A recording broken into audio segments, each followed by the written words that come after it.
была создана межведомственная рабочая группа по подготовке проекта закона, направленного на совершенствование механизма борьбы против пыток и других жестоких, бесчеловечных или унижающих видов обращения и наказания, часто внесение изменений и дополнения, касающих статей УПК Кыргызской Республики и другие нормативно-правовые акты.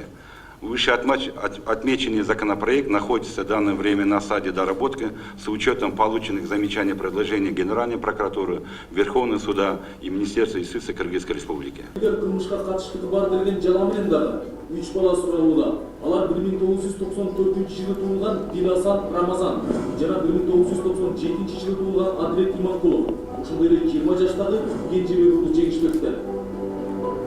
Прокуратура из всего состава государственных органов первая показала свою истинную волю и заинтересованность в скорейшем решении вопросов противодействия пыткам.